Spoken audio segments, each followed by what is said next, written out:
제목은 실수할 수 있습니다. 그러나 반복하지는 말아야 합니다. 실수할 수 있습니다. 그러나 반복하지는 말아야 합니다. 원리의 사전적인 정의를 보니까 이렇게 돼 있어요. 법칙 가운데서도 가장 근본적인 법칙을 뜻한다. 법칙이 있죠. 어떤 일이든지 법칙이 있어요. 이 세상에. 그 중에서도 가장 근본적인 것. 흔히 법칙, 원칙과 거의 비슷한 뜻으로 쓰이나 원래는 모든 것의 근원이라는 의미를 가지고 있다. 이게 원리래요. 이게 원리의 사전적 정의랍니다. 이 원리가 그런 뜻으로, 그런 맥락으로 볼 때 우리가 얘기하는 진리와 굉장히 비슷해요. 진리는 뭐냐면 하나님에 관한 것이고, 원리는 그 진리가 이 땅에 적용되는 것, 구체적으로 이렇게 표현해 볼 수 있겠어요. 하나님의 진리 안에도 법칙이 있거든요. 근데 그 진리가 이 땅에 구체적으로 적용된 것을 원리라고 얘기해 볼 수 있겠습니다. 그래서 이 진리가 구체적으로 뭐냐? 여기서 진리란 알미죠. 깨달음이죠. 안다는 것은 보인다는 거예요. 감춰졌던 것을 알게 됐다. 그게 이제 알을 말하는, 깨닫는 걸 말하는 겁니다. 근데 여기서 알미란 지식적 알미 아니라는 거예요. 지식적 깨달음이 아니라는 겁니다.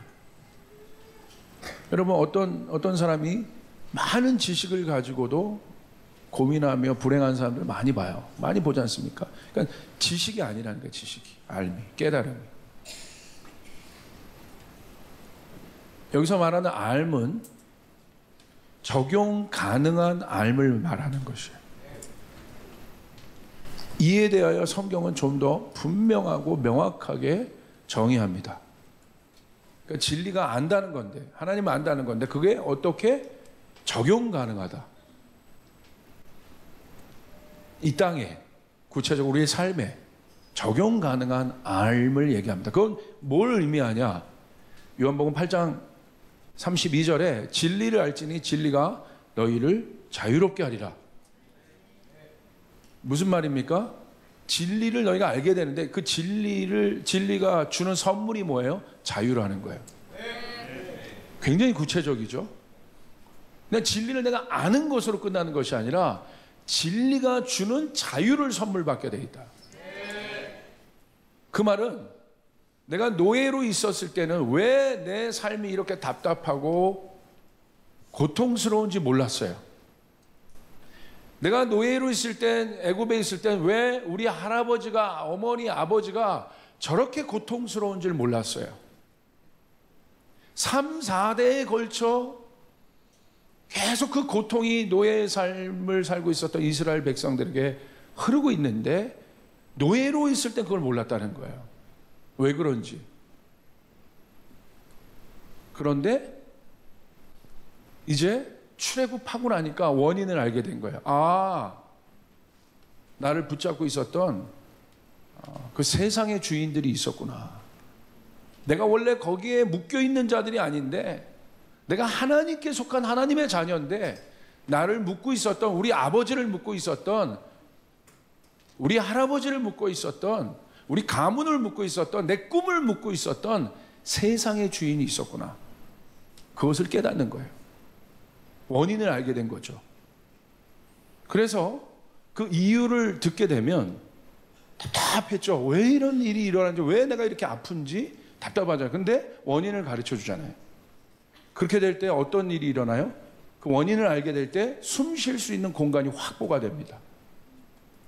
그게 바로 이해라는 공간이에요. 아, 내 삶이 이런 것 때문에 힘들었구나.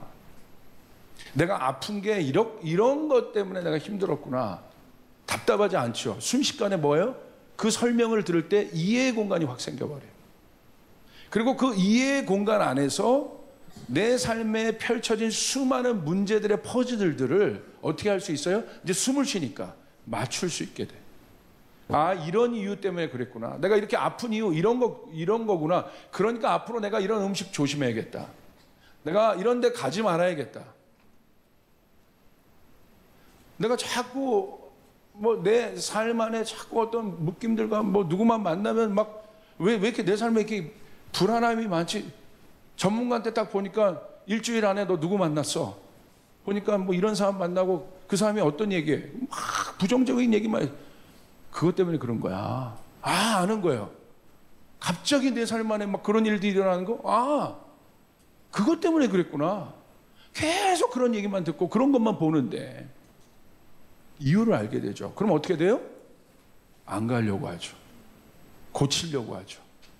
디렉션이 잡히죠. 음식도 조심하게 되죠. 이유를 알게 될 때, 원인을 알게 될 때. 그러므로 예수를 믿었다는 것은 진리를 아는 것인데, 진리를 안다는 것은 프로페셔널인 예수님을 만나서 내 삶의 모든 문제가 진단되었다는 거예요. 할렐루야. 원인을 알게 되었다는 거예요. 그래서 예수를 믿으면 변할 수밖에 없는 겁니다. 교회 왔다 갔다 해서 변하는 것이 아니라 예수를 믿게 되면 그 원인을 알기 때문에. 하나님이 천지를 만드신 천지를 만드신 주인이세요. 아멘. 모든 존재의 이유가 되신다는 거예요. 우리는 그 하나님을 믿는 거예요. 무소부재하시고 전지전능하시고. 우리는 그 하나님을 믿고 있어요. 그건 뭐냐? 모든 문제, 모든 현상에 대한 이유가 하나님에게 있다는 것입니다. 굉장히 중요한 것이죠. 그러니까 예수를 만나면 어떤 일들이 일어나요? 실제로 변화가 일어나지 않을 수밖에 없는 거예요. 어떻게 그 원인을 아는데 변화가 일어나지 않습니까? 그 진단을 받았는데 어떻게 변화가 일어나지 않을 수 있습니까? 여러분 보세요. 예수님 오셔서 눈에 보여지는 모든 예수님은요, 현상을 얘기하신 적이 한 번도 없어요. 현상에 대한 원인을 이야기하십니다. 여러분, 제자들이 풍랑 속에서 두려워할 때, 또한 그들이 사역을 해도 능력이 나타나지 않을 때 예수님이 풍랑을 분석하셨나요? 바람이 이렇게 불었고 해류가 이렇게 흘렀고 우리가 이 시간에 왔기 때문에 풍랑이 온 거야. 그러니까 이 시간을 조심해. 예수님이 그렇게 얘기하신 적 있어요? 제자들이 사역을 했는데도 하나님의 능력이 나타나지 않을 때 사역의 현상을 분석하신 적이 있습니까? 예수님의 분석은 하나였어요. 원인, 너희 안에 믿음이 없다. 예수님은 원인을 말씀하시는 거예요. 항상. 너희 믿음이 적은 자들아. 반대로 놀라운 기적을 행하실 때, 여러분 백부장을 기억하시지 않습니까? 혈병 여인을 한번 기억해 보십시오. 어떤 일이 일어나요? 놀라운 기적들이 일어나요. 어마어마한 사건들이었습니다. 병자들이 낫고 혈루의 근원이 마르고 회복되고 치유되고. 예수님 그 현상을 말씀하셨습니까? 좋은 일에 대한 현상을 말씀하셨습니까? 우리가 볼 때 그건 굉장히 좋은 일이지만 예수는 항상 원인을, 왜 그 기적이 나타날 수밖에 없었는지에 대해서 예수는 뭘 얘기하셨어요? 원인을 얘기하셨어요. 백부장의 믿음이 크다. 예수 믿고 실제적으로 내 삶이 변하는 이유가 왜 그렇습니까? 보여지는 현상에 대한 원인을 알기 때문입니다. 지금의 축복이 왜 있는지, 지금의 어려움이 왜 있는지 명확하게 그 원인을 알기 때문에 변화가 있는 것입니다. 여러분, 그런 관점에서 우리는 그것들을 진단하고 볼 수 있는, 여러분 주님께서 우리에게 주신 게 뭡니까? 말씀이죠. 근데 여러분 재밌어요. 말씀이 어떻게 되어 있습니까? 말씀의 구성이 이야기로 되어 있다는 거예요. 재밌죠? 하나님께서 우리에게 주신 하나님의 말씀이 구조가 이야기로 되어 있다는 거예요. 이야기는 어떻게 구성됩니까? 사건이 있고 등장인물이 있어요. 시간의 흐름들이 있습니다. 여러분, 아브라함 보십시오. 아브라함의 삶 가운데 일어났던 사건이 있어요. 아브라함이란 등장인물이 있어요. 아브라함의 과거가 있고 아브라함의 현재가 있고 아브라함의 미래가 있어요. 다윗을 생각해 보세요. 다윗의 삶 안에 일어났던 수많은 사건들이 있어요. 다윗의 과거, 현재, 미래가 다 있고 등장인물들이 있어요. 이야기로 되어 있어요. 여러분, 이야기로 되어 있다는 건 무슨 의미일까?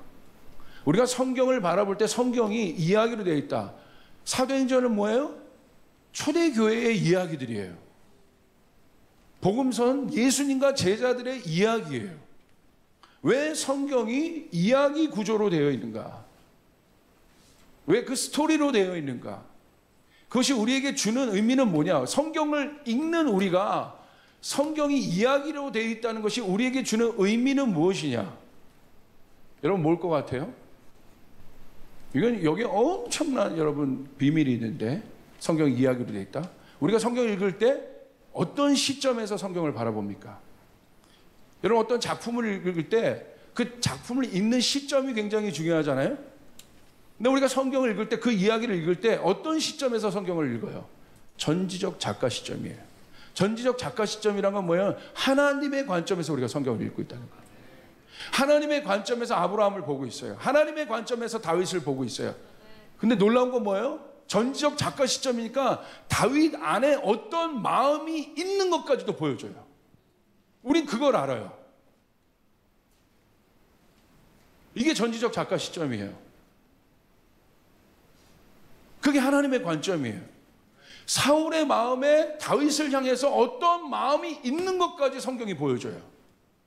가룟 유다의 마음에 예수님을 향해서 어떤 마음이 있었는지까지 보여줘요. 여러분, 그리고 성경이 이 인류가 왜 인류 안에 고통이 들어왔는지 정확하게 원인을 얘기하고 있어요. 그게 뭡니까? 죄로 인해서 분명하게 이야기하고 있습니다. 아담과 하와의 선악과 사건이 바로 그 하나님의 말씀을 비껴간, 죄는 비껴가다는 뜻인데 비껴간 그 일 때문에, 그 틀어진 작은 틀어짐이 오늘 인류 안에 있는 죄악으로 어마어마한 틀어짐을, 공간과 이 하나님과 우리 사이를 갈라내었지 않습니까? 그것이 우리에게 고통을 주었다. 원인 얼마나 분명합니까? 내가 내공을 연마하고 수련해서 깨달을 수 있는 것입니까? 아니요. 그래서 복음은 선포적인 거예요. 복음은 결과적인 거예요. 예수님 하신 모든 것은 이미 이루어진 거예요. 할렐루야. 그것을 내가 믿느냐 안 믿느냐의 문제. 내 내공을 연마해서 연마한 만큼 보는 게 여러분 신앙이 아닌 것이죠. 이미 성경은 66권 안에, 이 안에 역사의 주관자 되신 하나님께서, 인류의 주관자 되신 하나님께서 여기 안에 다 담아두셨어요. 가늠한 여인 사건을 한번 보려고 해요. 이 관점에서. 가늠하여 현장에서 잡혀온 여인의 이야기를 여러분 아시죠? 율법에 따라 이 여인은 돌을 맞아 죽는 것이 마땅합니다. 왜 여러분 이 가늠한 여인이 돌을 맞아 죽는 것이 마땅합니까? 율법에 가늠하면 돌 맞아 죽겠다고 그랬어요. 당연한 거야. 그게 원인이에요. 이 여자가 오늘 사람들에게 이 돌 심판을 받기 직전에 있는데 원인이 뭐예요? 가늠했기 때문에. 그런데 예수님은 어떻게 하세요?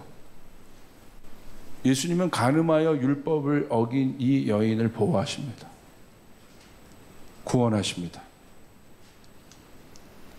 그 여인을 용서하십니다. 성난 군중으로부터 보호하십니다. 그런 관점에서 우리가 볼 때 이 가늠한 여인의 사건은 왜 예수님께서 죽을 수밖에 없는 그 여인을 보호하셨겠습니까? 그게 바로 그 가늠한 현장이 뭐예요? 구약의 율법과 예수님을 통해서 열려진 은혜의 율법, 그 시점이에요. 거기가 율법으로는 죽을 수밖에 없어요. 그러나 은혜이신 주님께 오셔서 은혜로 살리신 거예요. 할렐루야. 근데 여러분 잘 보세요. 그 다음 이야기가 중요해요. 은혜로 구원받은 이 여인에게 예수님이 뭐라고 하셨는지. 요한복음 8장 10절 11절 우리 같이 한번 읽어봅시다. 시작. 예수께서 일어나서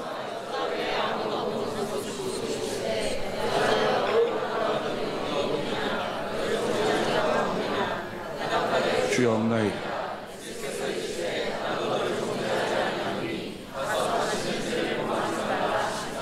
자 보세요. 이 여자는 분명히 주님의 은혜로 구원을 받았습니다. 이 여자의 어떠함 때문이 아니라 어떠함은 죽을 수밖에 없는 거예요. 그러나 전적인 주님의 사랑으로 인하여 구원을 받았습니다. 예수님이 그 여인, 은혜 입은 여인을 향해서 예수님 뭐라고 말씀하십니까? 여인아, 아무도 너를 이제 정죄하지 않는다. 그러나 여인아, 가서 다시는 죄를 범하지 말라. 이거를 알아듣게끔 한번 제가 써봤어요. 예수님이 가서 다시는 죄를 범하지 말라. 이게 무슨 내용이냐? 여인아, 네 삶이 왜 죽기 직전에 고통 가운데 있었는지 아니? 왜 네 삶이 사람들에게 쫓기는 그 두려움 가운데 있었는지 아니? 얼마 전까지만 해도 너 죽기 직전에 고통 가운데 있었잖아. 왜 그런 줄 아니? 왜 사람들이 널 죽이려고 달려들었는 줄 아니? 분명히 알아야 한다. 딴 게 아니야. 네가 간음으로 죄를 지었기 때문이다. 그게 원인이야. 이제 그 고통의 원인을 알겠지? 네 삶 안에 있는 두려움을 알겠지? 네가 왜 지금 두려워하고 있는지, 네가 왜 불안해하고 있는지 이제 알겠지? 예수님의 은혜의 용서 안에는 이 메시지가 있는 거예요. 이제 아는 거예요. 예수님 그걸 가르쳐 주시는 거예요. 다시는 죄를 짓지 마라. 그것 때문에 고통스러운 거야. 우리가 하나님을 만난다는 건 실제예요. 그것이 내 삶에 적용이 돼야 돼요. 할렐루야. 내 삶에서 하나님을 만나야 돼. 교회에서 하나님을 만나는 거 말고 내 갈등 속에서 하나님을 만나고 내 삶 안에서, 내 여정 안에서 그 하나님과 마주서야 돼요. 그래서 주님이 우리에게 뭘 가르치셨어요? 이걸 깨닫기 위해서 농부의 비유를 농부로, 여러분 이 농사로 많이 이야기하지 않습니까? 아주 간단한 원리죠. 농부가 농사를 짓 때 어떤 마음이 있겠어요? 농부가 사과 씨를 심어요. 그럼 뭘 기대합니까? 사과 열매를 기대하는 거예요. 왜? 사과 씨니까. 당연한 것 아닙니까? 농부가 씨를 심는다는 건 뭐예요? 수확을 기대하는 거예요. 근데 어떤 농부가 수확기에 갔는데 아무것도 거둘 게 없어. 무슨 의미일까요, 그거? 심은 게 없다는 거야. 심은 게 없으니까 거둘 것이 없지. 어떤 농부가 심은 것이 없는데 수확기에 가서 거둘 것을 여러분 기대하는 농부가 어디 있습니까? 시편 126편 5절 6절을 보십시오.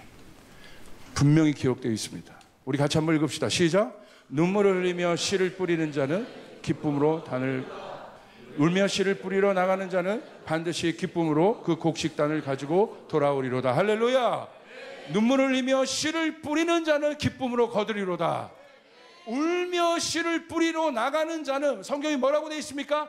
반드시 그 곡식단을 가지고 돌아오리로다. 반드시 그 곡식단을 가지고 돌아오리로다.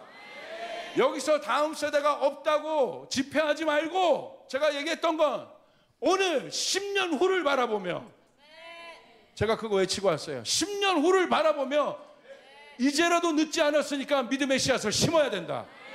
교회가 연합하여 믿음의 씨앗을 심어야 된다. 10년 후에 달라지는 일들이래.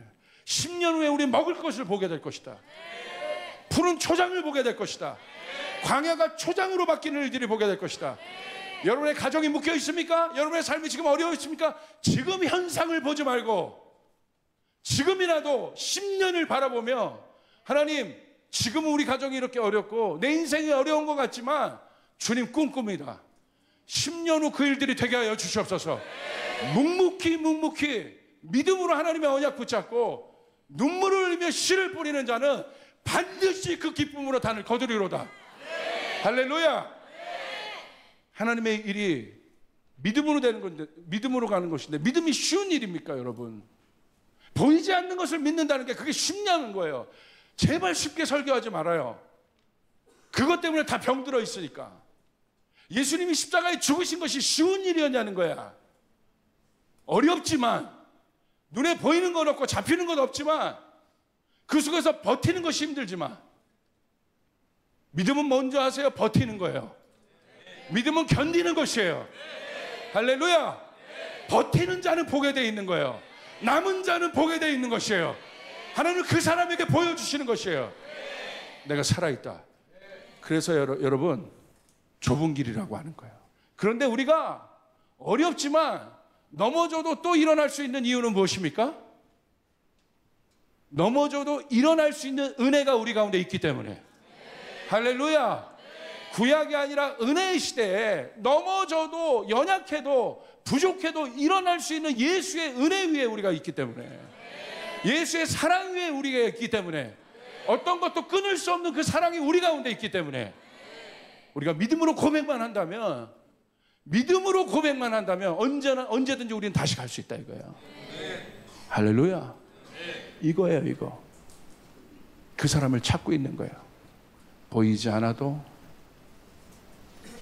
광야, 벌판, 잿더미 속에서 눈물을 흘리며 씨를 뿌리는 자가 지금 누구냐? 아브라함에게 약속하셨어요. 네 자손이 별과 같이 많고 바다의 모래알 같이 많아지리라. 얼마나 큰 약속입니까? 근데 아브라함의 현실은 어떻습니까? 공허하죠. 아무것도 없어요. 하나님의 꿈과 비전이 있는데 현실은 아무것도 없어요. 자식 한 명이 없는 거야. 근데 하나님의 약속은 그렇게 커. 모래알처럼 많아지겠다. 그런 아브라함을 향해서 하나님이 어떻게 하신 거예요? 아브라함을 불러다가 모든 온 은하계의 별들을 다 모아버리세요. 그리고 아브라함 머리 위에 펼쳐버립니다. 칠흑 같은 밤에. 그리고 아브라함 하나를 위해서 전체 우주쇼를 해주세요. 아브라함아, 봐라. 이 모든 별들이 내가 다 동원했는데 너를 위하여 증언한다. 네 자손이 이 별처럼 많아지리라. 기가 막힌 거예요. 아브라함을 향한 하나님의 여러분 이 쇼를 보십시오. 성경에 어떤 인물이 하나님으로부터 이 지지를 받고 있습니까? 그런데 아브라함의 그릇 또한 큽니다. 하나님만큼의 믿음을 가진 자예요. 하나님의 믿음 뭐예요? 자기 아들을 죽이고 살리겠다는 거예요. 그게 믿음이야. 그게 하나님의 믿음이야. 내가 내 자식을 죽이고 살려요? 이게 동물입니까? 실험 대상이에요? 그거 어떻게 그렇게 해요? 그게 하나님의 믿음이었어요. 이만한 믿음을 보셨어요? 그만한 믿음을 표현한 사람이 아브라함이에요. 자신의 아들을 죽일 수밖에 없는데 그 죽임은 저는 믿어요. 그냥 죽인 것이 아니라 하나님이 살리실 걸 믿었을 거예요. 하나님이 좋은 것을 주시는 분이니까. 할렐루야. 하나님의 약속이 있잖아요. 네 자손이 그와 같이 많으리라. 여러분, 믿음이란 건요, 아브라함의 믿음이란 건 거창하게 내가 뭔가 하고 뭔가 합시다, 뭔가 변합시다, 이게 아니에요. 아브라함의 믿음은 하늘 바라보고 별 세는 거예요. 할렐루야. 보이지 않는 그 상황 속에서 하늘 바라보고 별 세는 거예요. 이게 아브라함의 믿음이에요. 오늘 그 현장 가운데 계신 분이 있습니다. 그 사역의 현장 가운데 계신 분들이 있고, 그 일터 가운데, 그 가정 가운데 계신 분들이 있습니다. 오늘 주님께서 여러분이 예배할 때 아브라함의 믿음을 주실 것입니다. 저는 이 아브라함을 통해서 또 누굴 봤어요? 예수 그리스도를 봤어요. 예수의 십자가. 아무것도 없는 그 속에서 하나님 약속만 붙잡고 있는 거죠. 온몸은 다 찢기고, 다 처참하게 찢기고.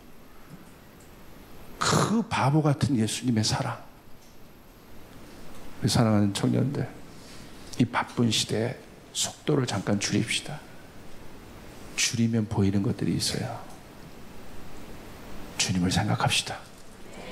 여러분의 가정을 바라보고, 이 시대를 바라보고, 하늘 바라보고 별 세는 게 믿음이에요. 할렐루야. 반드시 그 일들이 이루어집니다.